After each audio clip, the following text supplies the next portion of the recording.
About the Proverbs 31 woman, she's remarkable. My way of thinking is if she can do these things as a married woman, then it's probably advisable to find a single woman who's capable in all those ways too. So it's a pretty inspiring. So we're going to read Proverbs 31, 10 through the end. It's like 21 verses total. Here we go. A wife of noble character, who can find? She's worth far more than rubies. Her husband has full confidence in her and lacks nothing of value, even though the emphasis is her. A lot of this is how it impacts her husband. So you can really tell especially the ancient culture, male focused. Her husband has full confidence in her and lacks nothing of value. She brings him good, not harm, all the days of her life. She selects wool and flax and helps and works with eager hands. She's like the merchant ships bringing her food from afar. She gets up while it's still night. She provides food for her family and portions for her female servants. She considers a field and buys it. Out of her earnings, she plants a vineyard. Now, this woman's an entrepreneur. She's just doing these things, and this guy's got it made. He lacks nothing of value, probably because she's making it happen. Yeah, she's doing business with the guys, it looks like to me, and she takes the money and she reinvests it, planting a vineyard. Verse 17, she sets about her work vigorously. Her arms are strong for her tasks. She sees that her trading is profitable and her lamp does not go out at night. She gets up early and she stays up late. Yeah. In her hand, she holds the distaff and grabs the spindle with her fingers. And now we get into her character a little bit here. She's not just about getting rich and making money. Verse 20, she opens her arms to the poor, extends her hands to the needy. When it snows, she has no fear for her household, for all of them are clothed in scarlet. She makes coverings for her bed. She is clothed in fine linen and purple. And just a side note there, purple, she's wearing nice clothes. And it makes me think of Lydia, who I think was a dealer in a purple cloth, New Testament. Yeah. So that's she's kind of well dressed. Yeah, verse 23. Her husband is respected at the city gate. That reminds me of a story of Barbara Bush, the first George Bush's president's wife. Yeah. And the story is something like this. They're back in Texas driving around, and George Bush sees the guy that she dated before him, and this guy runs a gas station.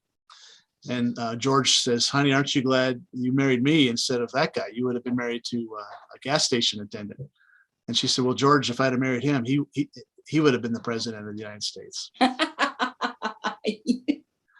And, good for Barbara. Yeah, like she's the one who made him successful, and a lot of people would say that was true because she was kind of a Proverbs 31 woman in many ways. Yeah. Her husband is respected at the city gate, where he takes his seat among the elders of the land. She makes linen garments and sells them, supplies the merchants with sashes. She's clothed with strength and dignity. I like the crossover of her clothing and making it to now. She herself is. She can laugh at the days to come. She speaks with wisdom, and faithful instruction is on her tongue. She watches over the affairs of her household, does not eat the bread of idleness. Her children arise and call her blessed. Her husband also, and he praises her. And this is what he may say: "Many women do noble things, but you surpass them all. Charm is deceptive, beauty is fleeting, but a woman who fears the Lord is to be praised. Honor her for all that her hands have done, and let her works bring her praise at the city gate."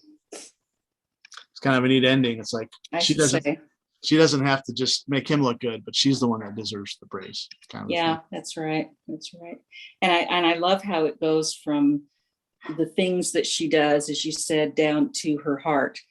She's well dressed physically, but then her heart is dressed with dignity. And when it says she smiles at the future, and some versions say she laughs at the future, I really think that's a double. There's a double meaning there. Not only does she laugh at the future because she's good with money, and she's good with making money and investing money, but she also trusts in the Lord. And so she's prepared for the future no matter what. Matthew Henry, who in his opening comments about the Proverbs 31 woman, he says, this is a woman who obviously has no problem with her husband ruling over her.